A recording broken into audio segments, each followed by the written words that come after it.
Hello everyone, welcome to JKAS education info. आज इस video में हम क्लास 11th और क्लास 12th दोनों क्लासेस के जनरल इंग्लिश के जो मॉडल टेस्ट पेपर्स हैं इनको डिस्कस करेंगे। इन दोनों को एक ही वीडियोस में क्यों डिस्कस करेंगे, क्योंकि जो क्लास 11th और क्लास 12th के जनरल इंग्लिश पेपर्स हैं इनमें बहुत सारे क्वेश्चंस कॉमन है। जैसे क्लास 12th के सेक्शन ए में नोट मेकिंग है और इसकी समरी करनी है और इसका टाइटल देना है। इसी तरह क्लास 11th में भी नोट मेकिंग करनी है, समरी भी लिखनी है और इसका टाइटल भी देना है। इसी तरह जो सेक्शन बी है वो भी नियर अबाउट सेम है। क्लास 11th में भी लेटर राइटिंग है और क्लास 12th में भी लेटर राइटिंग है। क्लास 11th में भी एडवर्टीजमेंट लिखना है और क्लास 12th में भी एडवर्टीजमेंट लिखना है। इस तरह क्लास 11th में ऐसे लिखना है और क्लास 12th में भी ऐसे लिखना है। और क्लास 11th में भी एरर पैसेज दी गई है और क्लास 12th में भी एरर पैसेज दी गई है। इस वीडियो में हम सारे फॉर्मेट्स को डिटेल में डिस्कस करेंगे, चाहे वो नोट मेकिंग का फॉर्मेट हो, पोस्टर राइटिंग का, एडवर्टीजमेंट का, लेटर का, ईमेल का, या रेज्यूमे हो गया, कवर लेटर हो गया, हम सबको डिटेल में डिस्कस करेंगे। इसी तरह ग्रामर पोर्शन में दोनों क्लासेस में एरर्स का क्वेश्चन होगा जिसमें पैसेज दी गई होगी, इसको भी हम अच्छे से डिस्कस करेंगे। दोनों क्लासेस का पेपर एक ही वीडियो में डिस्कस करने से आपका और एक फ़ायदा ये भी होगा कि आपको रिविजन हो जाएगा। रिविजन होने से आपको चीज़ें याद रहेंगी, फॉर्मेट्स याद रहेंगे, उसके बाद आपको दोबारा इन चीज़ों को पढ़ने की ज़रूरत नहीं पड़ेगी और फिर एग्ज़ाम में भी आप अच्छे से इन चीज़ों को लिख पाओगे। एंड आई होप आप वीडियो को एंड तक देखोगे और वीडियो को एंजॉय भी करोगे। दोनों क्लासेस का जनरल इंग्लिश पेपर 80 मार्क्स का होगा और इनमें टाइम 3 घंटे का होगा। पहले हम डिस्कस करेंगे सेक्शन ए के रीडिंग कॉम्प्रहेंशन को। क्लास 12th में आर्टिफिशियल इंटेलिजेंस पर एक पैसेज दी गई है, इसकी नोट मेकिंग करनी है। नोट मेकिंग के बाद इसकी समरी भी लिखनी है और इसको सूटेबल टाइटल भी देना है। क्लास 11th में गोस्ट नेट्स पर पैसेज दी गई है, इसकी नोट मेकिंग करनी है, समरी बनानी है और इसको सूटेबल टाइटल देना है। पहले हम देखेंगे नोट मेकिंग कैसे करते हैं, फिर समरी कैसे लिखते हैं और फिर इसका टाइटल कैसे देना होता है। नोट मेकिंग में क्या होता है कि इसमें 5-6 पैराग्राफ्स की पैसेज दी गई होती है और आपने इसमें देखना होता है कि इसमें मेन पॉइंट्स क्या क्या है, मेन इन्फॉर्मेशन क्या है, उसको पॉइंट्स में प्रिसाइजली लिखना होता है। नोट मेकिंग में पहले आपको हेडिंग लिखनी होती है और फिर इस हेडिंग के रिलेटेड जो मेन पॉइंट्स होंगे उनको सब हेडिंग में लिखना होता है। यहाँ पर आपको और एक काम करना होता है, आपको फुल फॉर्म्स का यूज़ नहीं करना है। यहाँ पर आपको सिंबल्स का यूज़ करना है, जैसे AND के बदले आप सिर्फ एंड इसका सिंबल लिखोगे, परसेंट के बदले आप इसका सिंबल परसेंट बनाओगे, इसी तरह 100 के बदले आप 100 लिखोगे। इसी तरह आप नोट मेकिंग में एब्रीवेशंस का यूज़ करोगे, जैसे BOSE, इनको आपको कैपिटल फॉर्म में लिखना है। इसी तरह आप शॉर्ट फॉर्म्स का यूज़ करोगे। जब आप शॉर्ट फॉर्म्स का यूज़ करोगे, शॉर्ट फॉर्म के लास्ट पर आपको फुल स्टॉप पॉइंट डालना ज़रूरी है। जैसे LIFE के बदले आप लिखोगे LYF, इसके बाद पॉइंट। इसी तरह कंपाउंड के बदले आप लिखोगे COMPD फिर डॉट। इसी तरह एनिमल के बदले आप लिखोगे ANIM फिर डॉट। इसी तरह ग्रेड के बदले आप लिखोगे GRT डॉट। और इसका जो टाइटल होगा वो आप लास्ट पर लिखोगे। अगर आप पहले इसका टाइटल बनाओगे तो वो गलत भी हो सकता है। पहले जब आप पैसेज को अच्छे से पढ़ोगे, इसकी नोट मेकिंग करोगे, आपको अच्छे से इसकी थीम समझ आ जाएगी, उसके बाद आप टाइटल सही से इसका दे सकते हो। अब यहाँ पर क्वेश्चन अराइज होता है कि हम कितनी हेडिंग्स लिखेंगे। आपके पैसेज में जितने पैराग्राफ्स होंगे आप उतनी हेडिंग्स लिख सकते हो। अगर आपको लगता है कि 2 पैराग्राफ्स में सेम इंफॉर्मेशन है तो उसके लिए आप एक ही हेडिंग भी बना सकते हो। ये नोट मेकिंग का फॉर्मेट है। फॉर्मेट इंपॉर्टेंट होता है, क्यों इंपॉर्टेंट होता है? क्योंकि इसके भी मार्क्स मिलते हैं। अगर आपका फॉर्मेट गलत है तो आपके मार्क्स डेफिनेटली काटे जाएंगे और अगर आपने फॉर्मेट सही से लिखा तो आपको मार्क्स बराबर मिलेंगे।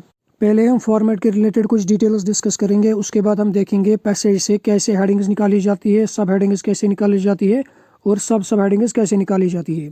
फॉर्मेट में क्या करना है, इसमें आपको पहले हेडिंग लिखनी है, फिर हेडिंग के रिलेटेड जो मेन पॉइंट होंगे वो आपने सब हेडिंग्स में लिखनी है। इसके बाद अगर सब हेडिंग्स में भी कुछ रिलेटेड पॉइंट्स हैं वो आपने सब हेडिंग्स में लिखने हैं। फॉर्मेट में आपको इंडेंटेशन का ख्याल रखना है। इंडेंटेशन का क्या मतलब होता है, आप जब पहली हेडिंग लिखोगे इसके बाद आपने सब हेडिंग लिखनी है, सब हेडिंग आप हेडिंग से थोड़ा आगे लिखोगे, इसके बाद आपने सब हेडिंग लिखनी है, सब हेडिंग आपने सब हेडिंग से थोड़ा आगे को लिखनी है। ये था पहला पॉइंट। अब है दूसरा पॉइंट। दूसरे पॉइंट में क्या है, जब आप पहली हेडिंग लिखोगे इसके बाद आपने बाकी हेडिंग्स लिखनी है। आप जो बाकी हेडिंग्स लिखोगे वो आपको पहली हेडिंग के डायरेक्शन में ही लिखनी है, आगे पीछे ये हेडिंग्स नहीं होनी चाहिए। इसके बाद जो सब हेडिंग्स आप लिखोगे वो आप पहली सब हेडिंग के डायरेक्शन में एंड तक लिखोगे। इसके बाद जो सब हेडिंग्स होंगी वो आप पहली सब हेडिंग के डायरेक्शन में ही लिखोगे। इंडेंटेशन का आपको खास ख्याल रखना है। ये था फॉर्मेट का तरीका। अब हम देखेंगे पैसेज से कैसे हेडिंग्स निकालेंगे और सब हेडिंग्स कैसे निकालेंगे। जब आपने नोट मेकिंग करनी हो उस वक्त आप फुल पैसेज को नहीं पढ़ोगे। आप क्या करोगे, पहले आप जो पहला पैराग्राफ होगा उस पैसेज का पहले आप उसी को पढ़ोगे, उसी को समझने की कोशिश करोगे। उसमें आप देखोगे कि इसमें मेन पॉइंट क्या है, किस बारे में बात हो रही है, किस बारे में इसमें लिखा है। जो उसमें मेन पॉइंट होगा, जिसकी मेन थीम होगी, उसको आप हेडिंग में लिखोगे।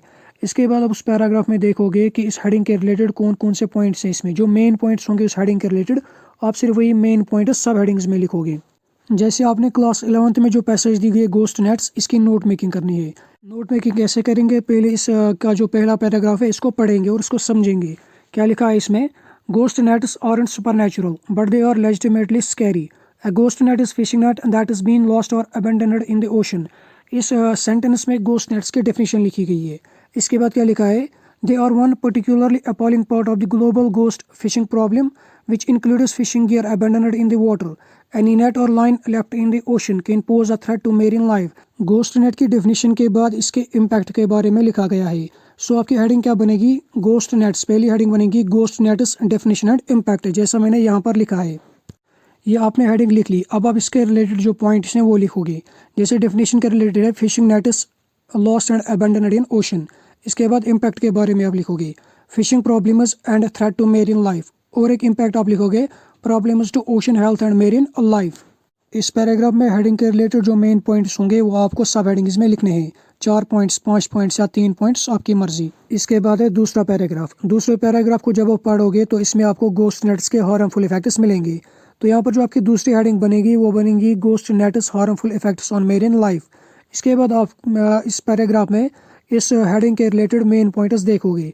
यहाँ पर मैं जो मैंने मेन पॉइंट्स निकाले हैं वो है, पहला पॉइंट है एंटेंगल मेरीन एनिमल्स। दूसरा पॉइंट मैंने लिखा है इंजरीज टू एनिमल्स। तीसरा पॉइंट लिखा है hindrance to movement. Fourth point मैंने निकाला है potential to trap hundreds of animals. आप अगर और पॉइंट भी निकालना चाहो आप वो पॉइंट्स भी यहाँ पर ऐड कर सकते हो। इसके बाद जब आप थर्ड पैराग्राफ पढ़ोगे इसमें आपको मिलेगा जो इसकी हेडिंग होगी वो बनेगी ghost nets contribution to marine plastic crisis. इसमें आप पढ़ोगे जो गोस्ट नेट्स हैं अब ये ओशंस का पार्ट बन चुके हैं। जो पैसिफिक ओशन है इसमें 46% ऑफ गोस्ट नेट्स ही पाए जाते हैं। इस पैसेज में गोस्ट नेट्स के रिलेटेड और भी 2-3 पैराग्राफ्स है, आप उनको भी ऐसे ही अच्छे से समझोगे, पढ़ोगे और देखोगे कि उनमें मेन पॉइंट क्या है, गोस्ट रिलेटेड के कौन सी इन्फॉर्मेशन है इसमें, उनको आप हेडिंग बनाओगे। फिर आप उस हेडिंग के रिलेटेड जो मेन पॉइंट उसमें होंगे उनको सब हेडिंग्स में लिखोगे। नोट मेकिंग में आपने पैराग्राफ के फुल सेंटेंसेस को नहीं लिखना होता है। नोट मेकिंग में आपने पैराग्राफ में जो मेन पॉइंट्स होते हैं, मेन वर्ड्स होते हैं, आपने सिर्फ उन्हीं वर्ड्स को लिखना होता है। जब आप नोट मेकिंग कंप्लीट करोगे उसके बाद आपको इस पैसेज को एक सूटेबल टाइटल देना है। जैसे आप एक टाइटल दे सकते हो ghost nets a major concern, और एक टाइटल आप दे सकते हो ghost nets menace to marine life. Note making के आपको 5 मार्क्स मिलते हैं और टाइटल का 1 मार्क्स मिलता है। नोट मेकिंग के बाद लिखनी होती है समरी। समरी के होते हैं 4 मार्क्स। इसमें आपको क्या करना है, समरी के टॉप में आपको इसका टाइटल लिखना है। जो टाइटल आपने अभी बनाया था वो आप समरी के टॉप में लिखोगे। इसके बाद आपको लिखनी है समरी। समरी में आपको शॉर्ट फॉर्म्स का यूज़ नहीं करना है। समरी में आप फुल सेंटेंसेस लिखोगे। जो नोट मेकिंग में अपने मेन पॉइंट्स निकाले आप उन्हीं से समरी बना सकते हो। समरी के आपको 4 मार्क्स मिलेंगे। ये मैंने इस पैसेज की समरी लिखी है। क्लास 12 की जो पैसेज है आर्टिफिशियल इंटेलिजेंस, उसमें भी सेम आपको यही पैटर्न फॉलो करना है। ये इस पैसेज आर्टिफिशियल इंटेलिजेंस की नोट मेकिंग और समरी है, आप इसका भी स्क्रीनशॉट ले सकते हो। अब आते हैं सेक्शन ए के क्वेश्चन नंबर 2 पर। पहले क्लास 11 का क्वेश्चन नंबर 2 डिस्कस करेंगे, उसके बाद क्लास 12 का क्वेश्चन नंबर 2 डिस्कस करेंगे। इन पैसेजेस को आपने ध्यान से पढ़ना है और समझना है। इसके बाद क्वेश्चन के आंसर देने हैं। इन पैसेजेस के आपको 10 मार्क्स मिलेंगे। क्लास 11 की पैसेज का जो पहला क्वेश्चन है वो है select the option that classifies Arthur's confusion about the drastic events such as the destruction of his home planet and the introduction of new technologies correctly। इसका आंसर आएगा option C loss and change. Loss and change ही क्यों आएगा, क्योंकि जो home planet की destruction हुई वो लॉस हुआ, इसके बाद जो टेक्नोलॉजी को इंट्रोड्यूस किया वो चेंज हुई, इसलिए इसका आंसर आएगा option C loss and change. अब देखते हैं दूसरा क्वेश्चन।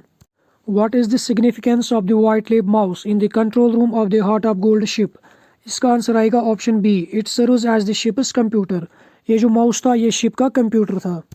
तीसरा क्वेश्चन। तीसरे क्वेश्चन में फिल इन द ब्लैंक दी गई है। Based on the information given in the excerpt one can infer that the mice who built the Earth are. Mice ने अर्थ को as a giant computer build किया। Earth को as a giant computer build कौन कर सकता है, वही कर सकता है जो इंटेलिजेंट होगा, टेक्नोलॉजिकली एडवांस्ड होगा।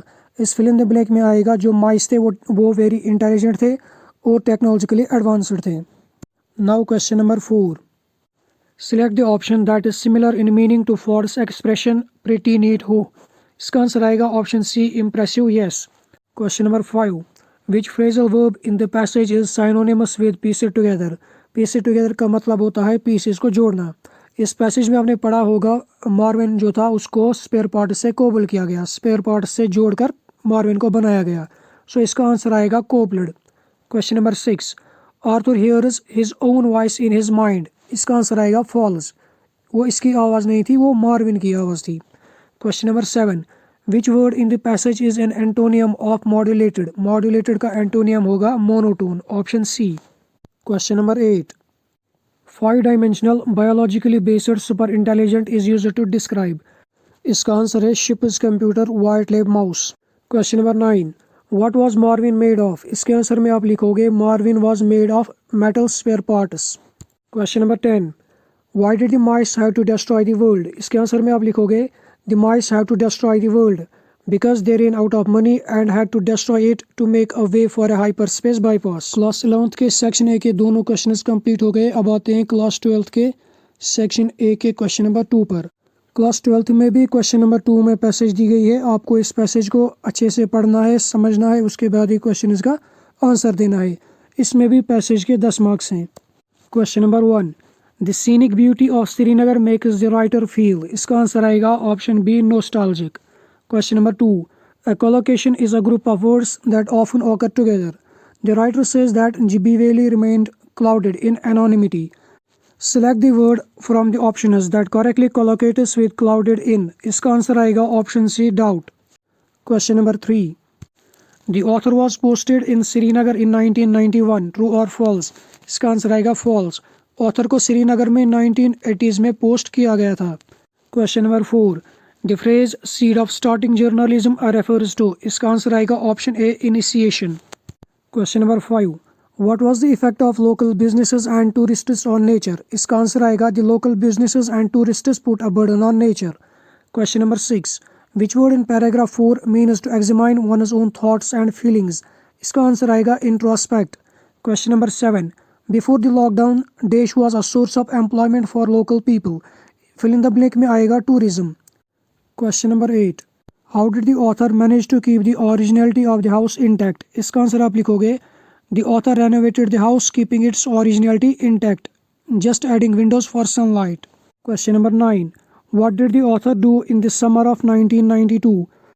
इसका आंसर आप लिखोगे in the summer of 1992 author put a signboard outside his first guest house in G.B. Whaley। Question number 10, the antonym of skeptical is। इसका आंसर आप लिख सकते हो believing या trusting। दोनों क्लासेस का सेक्शन ए कंप्लीट हो गया। आई होप आपको नोट मेकिंग का आइडिया हो चुका होगा। अब हम डिस्कस करेंगे दोनों क्लासेस का सेक्शन बी जो कि है writing skills and grammar.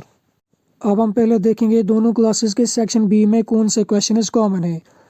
Class 11th के सेक्शन बी में एडवर्टीजमेंट ड्राफ्ट करना है, क्लास 12th में भी एडवर्टीजमेंट ड्राफ्ट करना है।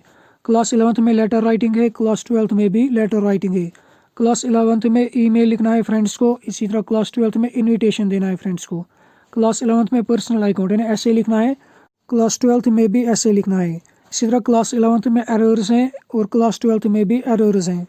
अब हम पहले क्लास 11th का क्वेश्चन नंबर 3 डिस्कस करेंगे, उसके बाद क्लास 12th का क्वेश्चन नंबर 3 डिस्कस करेंगे।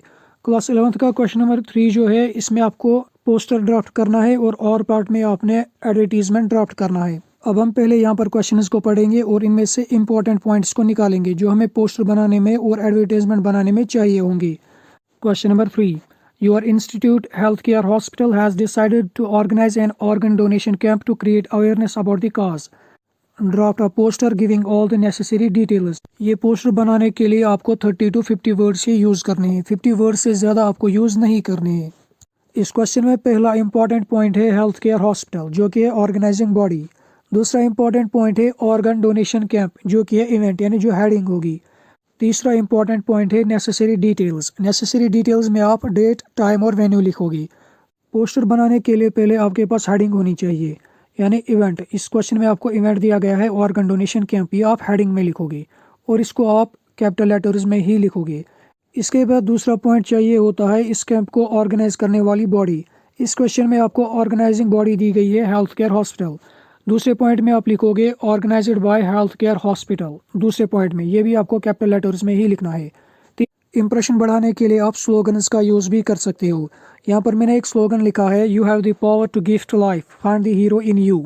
इससे क्या होगा, जो पढ़ने वाला होगा वो इससे इम्प्रेस होगा, इंप्रेशन बढ़ेगा।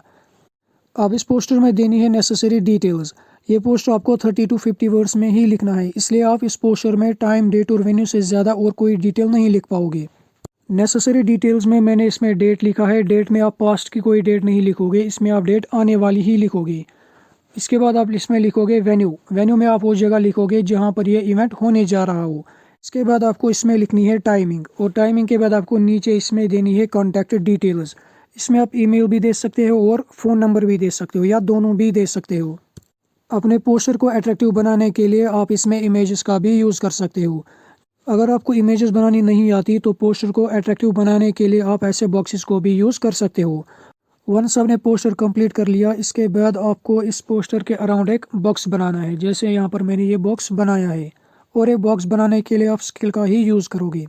और एक इम्पॉर्टेंट पॉइंट, ये जो बॉक्स बनाना है ये आप लास्ट पर ही बनाओगे, पहले आप ये बॉक्स नहीं बनाओगे। अगर आप ये बॉक्स पहले ही बनाओगे तो ये आपको छोटा भी पड़ सकता है। अगर ये छोटा पड़ गया तो आप नेसेसरी डिटेल्स जो होंगी वो इसमें आप बराबर नहीं दे पाओगे। अब आते हैं इस क्वेश्चन के और पार्ट पर, जो कि है एडवर्टीज़मेंट। पोस्टर की तरह हम इसको भी पढ़ेंगे और देखेंगे इसमें इंपॉर्टेंट पॉइंट्स क्या क्या हैं। As general manager silver software solutions Kishtwar, you need a software engineer for your organisation.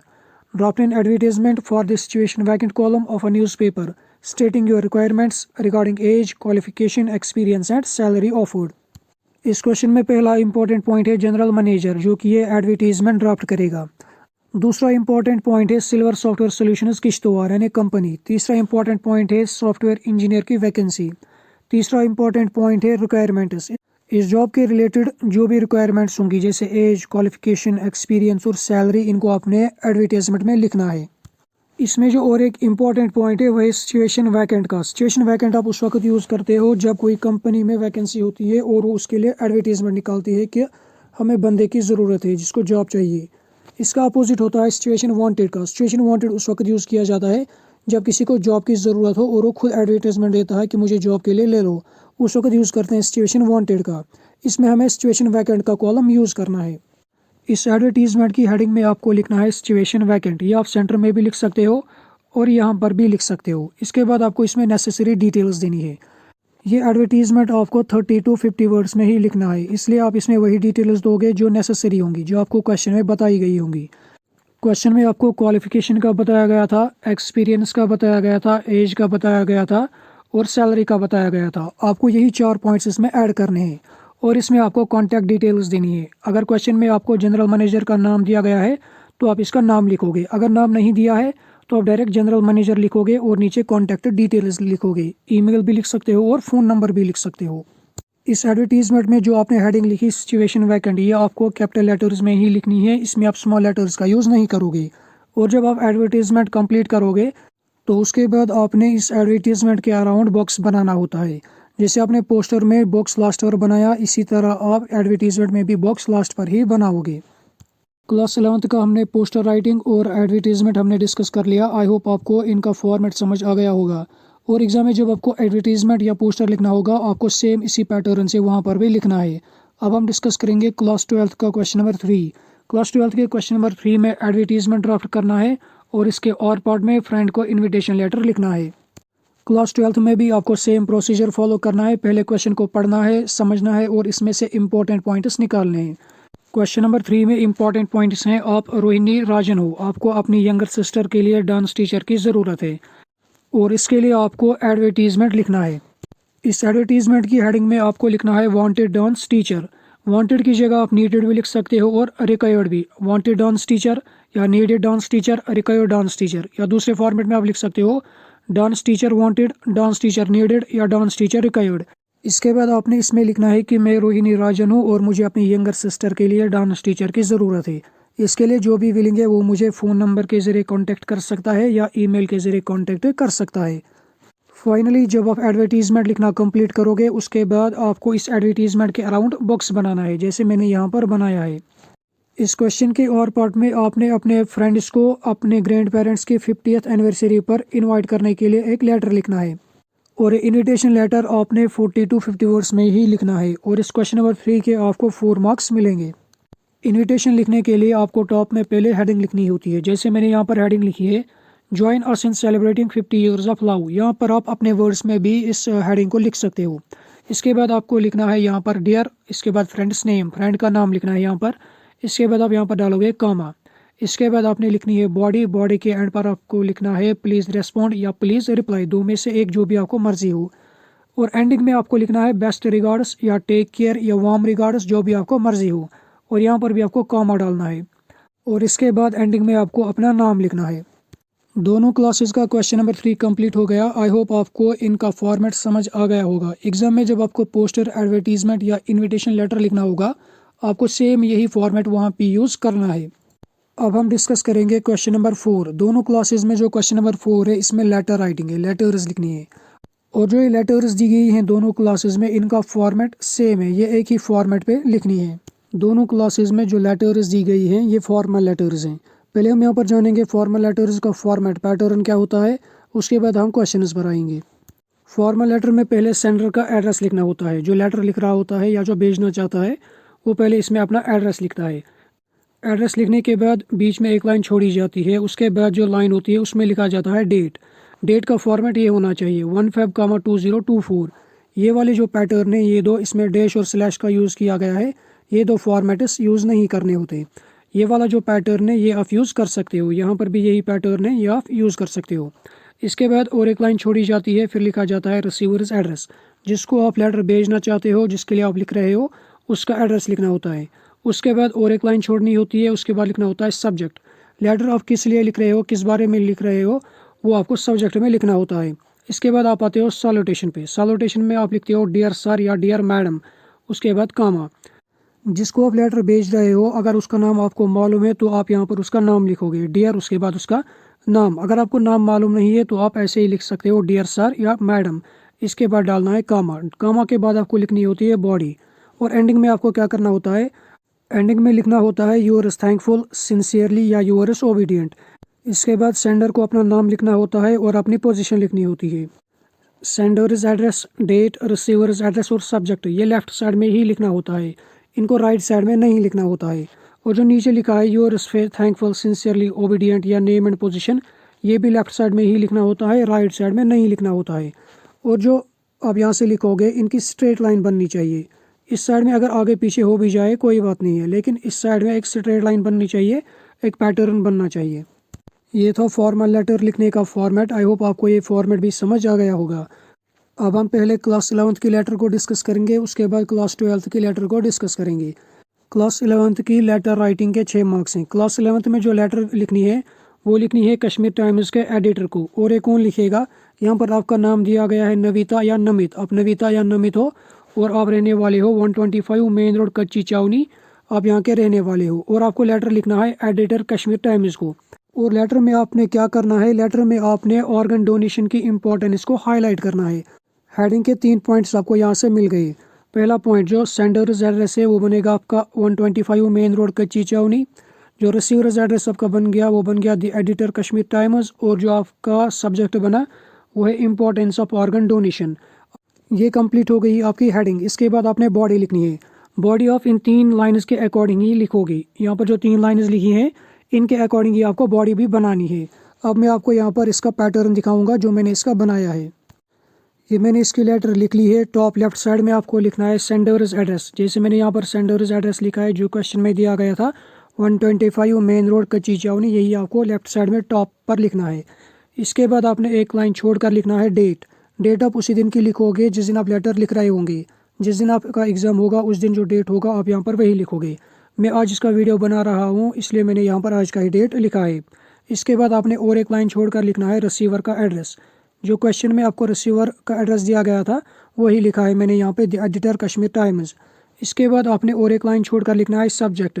Subject में आपने लिखना है इम्पोर्टेंस ऑफ ऑर्गन डोनेशन जो क्वेश्चन में लिखा गया था।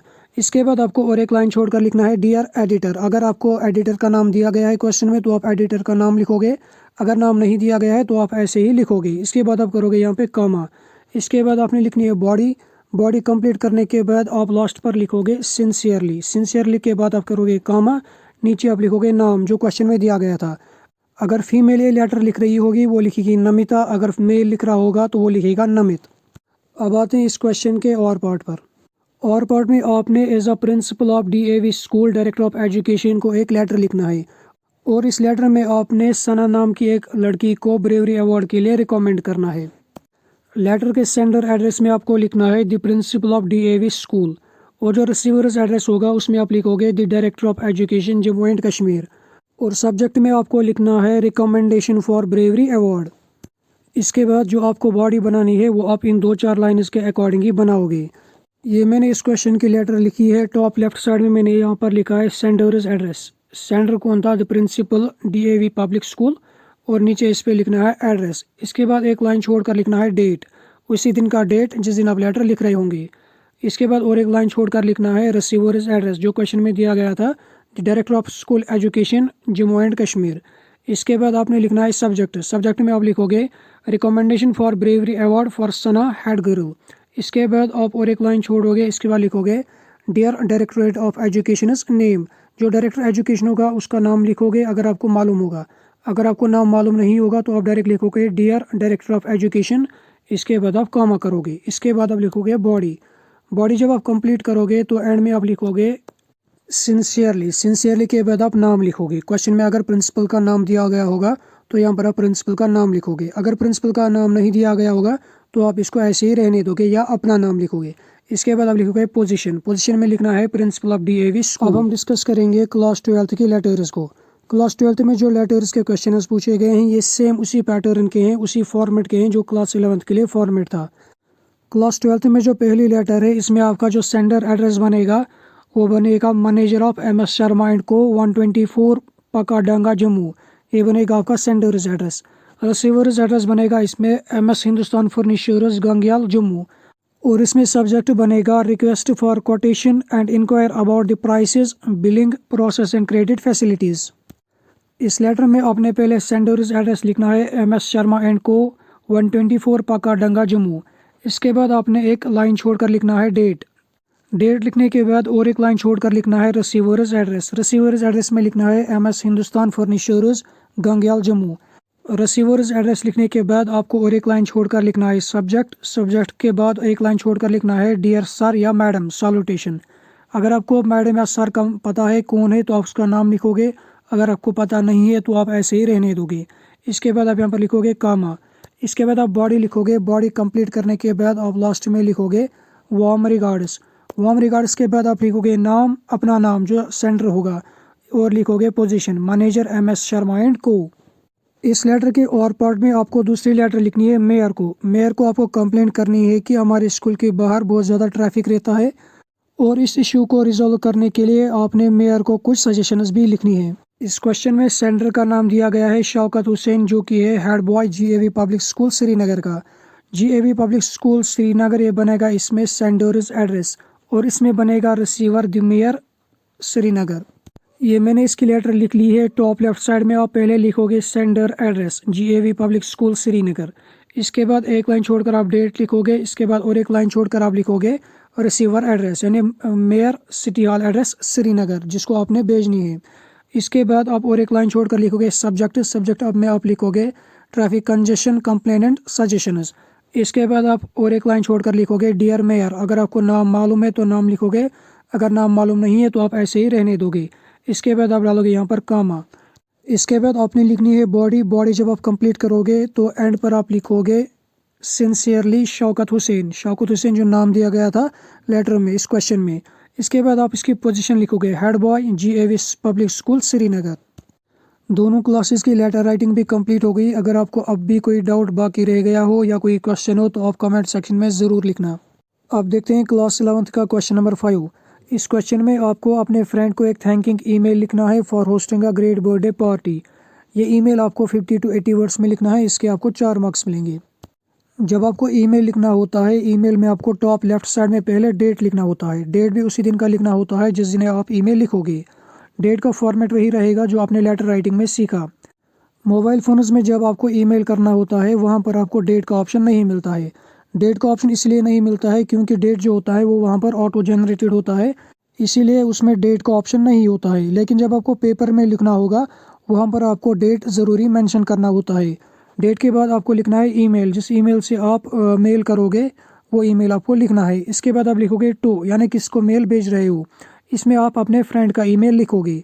इसके बाद आप लिखोगे subject big thanks for the awesome party, या इसमें आप लिख सकते हो thanking for hosting such a great party. इसके बाद आपने एक लाइन छोड़कर लिखना है डियर फ्रेंड। इसके बाद आपको लिखनी है बॉडी। जब आप बॉडी कंप्लीट करोगे एंड में आपको लिखना है बेस्ट रिगार्ड्स या टेक केयर या योर्स लविंग फ्रेंड। नीचे आपको इसमें अपना नाम लिखना होता है। अब है क्लास 11 का क्वेश्चन नंबर 6। क्वेश्चन नंबर 6 में आपको मोबाइल फ़ोन्स पर एक ऐसे लिखना है। मोबाइल फ़ोन पर आपको ऐसे लिखना है, इसमें आपको लिखना है कि इसने आपकी लाइफ को कैसे अफेक्ट किया है। इसमें आपको पॉजिटिव इफेक्ट्स भी लिखने हैं और नेगेटिव इफेक्ट्स भी। इस ऐसे का जो आप पहला पैराग्राफ लिखोगे उसमें आप मोबाइल फ़ोन्स का इंट्रोडक्शन लिखोगे। सेकंड पैराग्राफ में आप मोबाइल फ़ोन्स का पॉजिटिव इफेक्ट लिखोगे और थर्ड पैराग्राफ में नेगेटिव इफेक्ट्स को लिखोगे। और जो आप फोर्थ पैराग्राफ लिखोगे उसमें आप इस ऐसे का कंक्लूजन लिखोगे, इसको सम अप करोगे। इस ऐसे के और पार्ट में आपको ग्रेटर कश्मीर में ड्रग एब्यूज़ पर एक रिपोर्ट लिखनी है। इस रिपोर्ट को आप कैसे लिखोगे इसका पैटर्न मैं आपको बता देता हूँ। जब भी आपने रिपोर्ट लिखनी हो आप रिपोर्ट के टॉप में पहले हेडिंग लिखोगे, टाइटल लिखोगे। इसके बाद आप लिखोगे बाय डेज में आपने लिखना है नाम, जो ये रिपोर्ट लिख रहा हो उसका नाम। इसके बाद डिजिग्नेशन, जो ये रिपोर्ट लिख रहा है वो इस न्यूज़पेपर में क्या है, किस पोजीशन पे है। इसके बाद नेम ऑफ द न्यूज़पेपर। इसके बाद आपने लिखना है प्लेस, डेट और फिर स्टार्ट करना है पैराग्राफ, यानी अपनी रिपोर्ट स्टार्ट करनी है। रिपोर्ट आपको हमेशा पैराग्राफ्स में ही लिखनी है। जैसे मैंने यहाँ पर हेडिंग बनाई है escalating drug abuse emerges as a grave concern in Jammu and Kashmir. यहाँ पर आप हेडिंग अपने तरीके से भी बना सकते हो। इसके बाद आपने लिखना है इसके नीचे बाय डेज, बाय नेम, यहाँ पर नाम लिखना है रिपोर्टर का। इसके बाद लिखनी है डिजिग्नेशन। क्वेश्चन में डिजिग्नेशन दी गई थी आपको रिपोर्टर, यहाँ पर आप लिखोगे रिपोर्टर। इसके बाद न्यूज़पेपर का नाम लिखना है। क्वेश्चन में न्यूज़पेपर का नाम लिखा गया था ग्रेटर कश्मीर, यहाँ पर आप ग्रेटर कश्मीर लिखोगे। इसके बाद आप लिखोगे प्लेस, यहाँ पर मैंने श्रीनगर लिखा है। इसके बाद डेट 2 जनवरी 2024। इसके बाद आपने पैराग्राफ स्टार्ट करना है। डेट में आपने वही डेट लिखना है जिस दिन आप ये रिपोर्ट लिख रहे होंगे। अब मैं आपको रिपोर्ट के रिलेटेड कुछ इंपॉर्टेंट पॉइंट्स बताऊंगा जो आपने याद रखने हैं। पहला पॉइंट है आप जब रिपोर्ट लिखोगे ये आप पैराग्राफ्स में लिखोगे। दूसरा पॉइंट, आप जब भी रिपोर्ट लिखोगे इसमें आप पेशू वॉइस का यूज़ करोगे, पेशू वॉइस का आप इसमें यूज़ करोगे। तीसरा पॉइंट, आप रिपोर्ट में हमेशा पास्ट टेंस ही यूज़ करोगे, पास्ट टेंस। प्रेजेंट टेंस का आप यूज़ नहीं करोगे। अब आप सोचते होंगे यहाँ पर ये क्या लिखा है और क्यों लिखा है, किस लिए लिखा है। तो मैं आपको बता दूँ ये भी पॉइंट्स आपने याद रखने हैं, ये भी रिपोर्ट के रिलेटेड ही है। जब भी आपने रिपोर्ट लिखना हो उसमें आप इन 5 पॉइंट्स को ज़रूर मेंशन करोगे। पहला पॉइंट है व्हाट में आप लिखोगे कि आप किस बारे में लिख रहे हो। यहाँ पर आप लिख रहे हो ड्रग एब्यूज़ के बारे में, तो पहला पॉइंट होगा व्हाट। दूसरा पॉइंट व्हेन, ड्रग एब्यूज़ कब हुआ था। अगर ड्रग एब्यूज़ के रिलेटेड कोई इवेंट हुआ था तो व्हाट में आप इवेंट का नाम लिखोगे। व्हेन में आप लिखोगे कि ये इवेंट कब हुआ था, उसका डेट लिखोगे, इसका टाइम लिखोगे। इसके बाद तीसरा पॉइंट है वायर, ये कहाँ पे हुआ था, ड्रग एब्यूज़ कहाँ पे हुआ था या ये इवेंट कहाँ पे हुआ था। क्वेश्चन में आपको जम्मू एंड कश्मीर का बताया गया है तो आप यहाँ पर वायर में जम्मू एंड कश्मीर लिखोगे। इसके बाद हु में आप लिखोगे ड्रग एब्यूज़ में कौन कौन मुलव्वस हुआ था या जो इवेंट हुआ इसमें किसने शिरकत की थी। इसके बाद है लास्ट पॉइंट हाउ, जो ड्रग एब्यूज़ में मुलव्वस हुए वो इसमें कैसे मुलव्वस हुए। इन 5 पॉइंट्स को आप पहले पैराग्राफ में मेंशन करोगे। बाकी पैराग्राफ्स में आपने पहले पैराग्राफ को डिटेल में लिखना है। इसमें आप लिख सकते हो कि इस बारे में ऑफिशियल्स ने क्या कहा, गवर्नमेंट ने क्या कहा, लोगों ने क्या कहा, पेरेंट्स ने क्या कहा। लास्ट पैराग्राफ में आप लिख सकते हो कि ड्रग एब्यूज़ से कैसे बचा जाए या इसको कैसे कंट्रोल किया जाए, इसको ख़त्म कैसे किया जाए। ये थी क्लास 11th की रिपोर्ट राइटिंग। अब हम आएंगे क्लास 12th के क्वेश्चन नंबर 5 और क्वेश्चन नंबर 6 पर और उनको डिस्कस करेंगे। क्लास 12th के क्वेश्चन नंबर 5 में आपने रिज्यूमे बनाना है। रिज्यूमे में आपने अपनी बायोडाटा लिखनी है और इसका कवर लेटर लिखना है। कवर लेटर में आपको जॉब एप्लीकेशन लिखनी है। इस लेटर में आपने वही सेम पैटर्न लिखना है, वही फॉर्मेट यूज़ करना है जो फॉर्मेट हमने लेटर्स में सीखा था। रिज्यूमे के आपको 4 मार्क्स मिलेंगे और कवर लेटर के आपको 2 मार्क्स मिलेंगे। ये मैंने सिंपल सा रेज्यूमे प्रिपेयर किया है। इसमें आपको पहले अपनी पर्सनल डिटेल्स लिखनी है।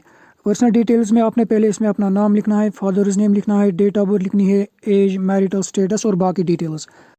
पर्सनल डिटेल्स के बाद आपने इस रेज्यूमे में अपनी कॉन्टैक्ट इन्फॉर्मेशन लिखनी है। इसमें आप अपना परमानेंट एड्रेस मेंशन करोगे, phone number, email, zip code यानी पिन कोड लिखोगे।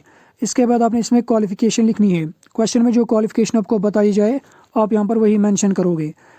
इसके बाद आपने इसमें लिखना है इंस्टीट्यूट या यूनिवर्सिटी। जिस इंस्टीट्यूट या यूनिवर्सिटी से आपने डिग्री या डिप्लोमा लिया हो वो आपको यहाँ पर मेंशन करना है। इसके बाद ईयर ऑफ पासिंग लिखना है, मार्क्स लिखने हैं और अपनी परसेंटेज लिखनी है।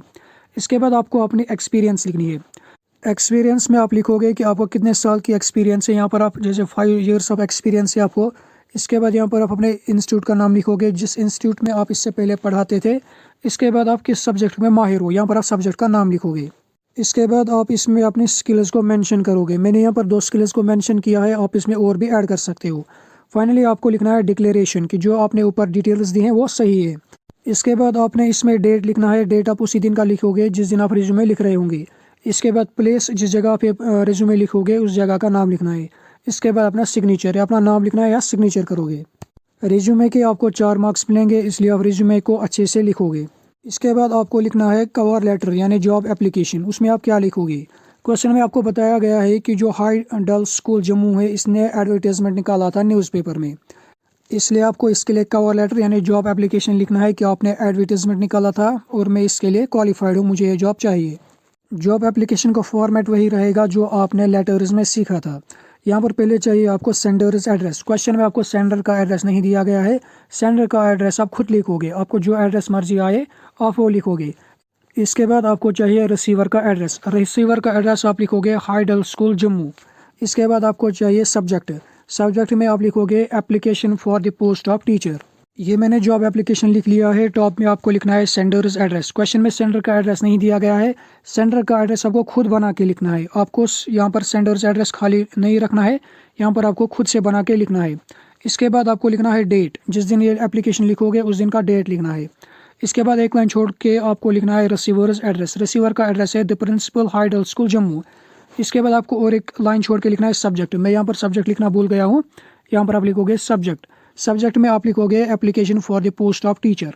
इसके बाद एक और लाइन छोड़ के आप लिखोगे सॉल्यूटेशन डियर प्रिंसिपल। इसके बाद लिखनी होती है बॉडी। बॉडी में आप वही डिटेल्स लिखोगे जो आपको क्वेश्चन में बताई जाएंगी। क्वेश्चन में अगर आपको क्वालिफिकेशन बीएड होगी तो आप रिज्यूमे में भी बीएड लिखोगे क्वालिफिकेशन में और कवर लेटर में भी। अगर बीएससी होगी तो आप यहाँ पर भी बीएससी लिखोगे। मैंने रिज्यूमे में बीएससी लिखा था, यहाँ पर मैंने बीएड लिखा है। ये गलती आपको नहीं करनी है, इसका आपको ध्यान रखना है। और लास्ट में आपको लिखना है सिंसियरली, या जो आपको मर्जी हो वहाँ पर लिखना, आप वो लिख सकते हो। उसके नीचे आपको अपना नाम लिखना है। रेज्यूमे के आपको 4 मार्क्स मिलेंगे और कवर लेटर के जॉब एप्लीकेशन के आपको 2 मार्क्स मिलेंगे। रेज्यूमे और कवर लेटर कंप्लीट हो गया। अब हम देखेंगे क्वेश्चन नंबर 6। क्वेश्चन नंबर 6 में आपने ऐसे लिखना है, इसके आपको 6 मार्क्स मिलेंगे। क्वेश्चन नंबर 6 में आपने किसी वुमेन अचीवर पर ऐसे लिखना है जिसको आप एडमायर करते हो, जिसको आप अपना रोल मॉडल समझते हो। इसके और पार्ट में आपने अपनी लाइफ एक्सपीरियंस पर ऐसे लिखना है कि आपकी लाइफ में कौन कौन सी बैरियर्स आए, कौन कौन सी प्रॉब्लम्स हुई, फिर आपने उन प्रॉब्लम्स को कैसे फेस किया, फिर आप कैसे सक्सेसफुल हुए। इस पर आपको ऐसे लिखना है। अब हम क्लास 11th का क्वेश्चन नंबर 7 डिस्कस करेंगे। क्लास 11th के क्वेश्चन नंबर 7 में एक पैसेज दी गई है और इस पैसेज में 8 एरर्स हैं। आपने क्या करना है, आपने इन 8 एरर्स को ढूंढना है और आंसर शीट में इन एरर्स की सिर्फ करेक्टेड फॉर्म्स को लिखना है और करेक्टेड फॉर्म्स के सामने आपको इनका नंबर लिखना है। पहली करेक्टेड फॉर्म होगी तो इसके आगे आपने लिखना है 1, सेकंड करेक्टेड फॉर्म होगी इसके आगे आपको लिखना है 2, 8th करेक्टेड फॉर्म होगी तो इसके आगे आपको लिखना है 8। इस पैसेज के आपको 8 मार्क्स मिलेंगे। अब हम देखेंगे इस पैसेज में कहाँ पर एरर्स है और इनकी करेक्टेड फॉर्म्स में क्या लिखना है। माई ग्रैंड मदर और आई वर ग्रेट फ्रेंड्स, यहाँ पर आपने और की जगह लिखना है and. My grandmother and I were great friends, and के आगे लिखना है 1। My parents leaved me, leaved की जगह लिखना है left. My parents left me with her when they went to live in the city and we were constantly together. She, यहाँ तक कोई मिस्टेक नहीं है। थर्ड में आप लिखोगे नो एरर, इसके आगे लिखोगे 3। She used to wake me up in the morning and get me ready for school. She said her morning prayer in a monotonous sing-song while she bathed. Bath की जगह आपको लिखना है bathed और इसके आगे लिखना है 4. She bathed and dressed me in the hope that I would listen and get to know it by heart. I listened because I loved her voice. Therefore की जगह आपको लिखना है but और but के आगे लिखना है 5. But never bothered to learn it. Then she will की जगह लिखना है would.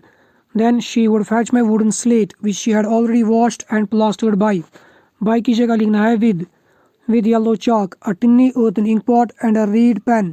Tie them all in a bundle and hand it to me. After a breakfast of thick, stale chapati with a little butter and sugar spread on it, we went to school. She had carried, यहाँ पर आपने had नहीं लिखना है, यहाँ पर आपने direct लिखना है she carried several steel chapatis with her for the village dogs. Answer आपको इस हिसाब से लिखना है, या तो आप इस पैटर्न पे लिखोगे या इस पैटर्न पे लिखोगे। आप पहले लिखोगे करेक्टेड फॉर्म, इसके आगे लिखोगे उसका number.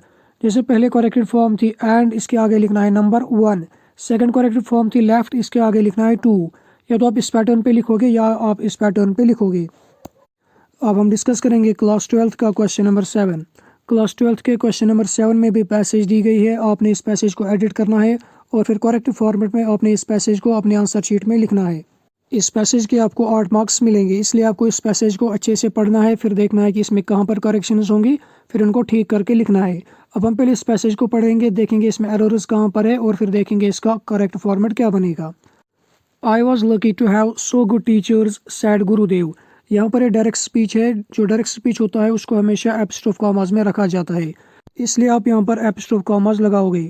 I was lucky to have so good, so की जगह आप लिखोगे I was lucky to have such good teachers, teachers के बाद आप लिखोगे apostrophe commas. Said Gurudev, I remained silent then he continued. यहाँ से फिर से डायरेक्ट स्पीच स्टार्ट होता है, यहाँ पर भी आपको एपिस्ट्रोफिस रखने हैं। I made me work on the path they led before मी, यहाँ पर आपको लिखना है दे मेड मी वर्क। अगर आप यहाँ पर लिखोगे आई मेड मी वर्क तो आप यहाँ पर सेल्फ मोटिवेशन कहते हो। यहाँ पर आपने लिखना है दे मेड मी वर्क, क्योंकि आपने स्टार्टिंग में टीचर्स को क्रेडिट दिया था कि मुझे अच्छे टीचर्स मिले थे, मैं किस्मत वाला था, इसलिए आपने यहाँ पर लिखना है they made me work. They made me work on the path they led before me. From getting on, getting on की जगह आप लिखोगे rising. From rising before the crack of dawn to cleaning the dirtiest places on the premises.